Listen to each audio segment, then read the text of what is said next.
तर आज गुरुवार असल्यामुळे क्लासहून येता येता मस्त हार वगैरे घेऊन आली आणि इथे आता दुकानांमध्ये ना सजावट छान झालेली. घरी आल्यानंतर विचार केला की हे माझंच घर आहे का, कारण एवढे खेळणी बापरे. तर असं झालेलं आहे की आमच्या इथे ना लहान मुलं आलेली आहेत आणि त्यांच्यामुळे घरात आणि आपल्या माळ्यावरची एक वेगळीच रौनक झालेली आहे. क्लासहून संध्याकाळी आली आणि गेटवर जरा वेळ बसली, सगळ्यांशी गप्पा वगैरे केल्या आणि वातावरण तर एवढं ढगाळ झालेलं होतं बापरे, कधी पाऊस येईल सांगता येत नाही. इतक्यातच एका मैत्रिणीने मस्त मिठाई आणली होती, तर ती खाल्ली. तिथून घरी निघाली आणि येईपर्यंतच बघा पाऊस आलासुद्धा आणि नेमका ना एवढा जोरदार सुरू झाला बापरे.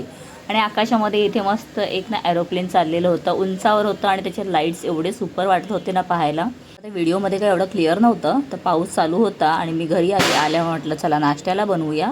पण ना मला आता डोक्यात नुसती चिंता लागली होती की नम्रता आता गाडीवर येणार आणि पाऊस आहे. तिने ॲक्च्युली ना जो पॉन्चो आहे तो सुद्धा आता घरीच ठेवलेला आहे आणि तिच्याकडे काहीही नव्हतं, तर त्यामुळे मला टेन्शन लागलेलं की कसं काय आता ही येईल. पण नाश्ता वगैरे बनवून घेतला, दर्शनला दिला आणि हो आमच्या बिल्डिंगमध्ये मस्त दिवाळीची कंदील लावलेले आहेत आणि बऱ्याच दिवसानंतर दर्शनने गिटार वाजवायला घेतलेला आहे.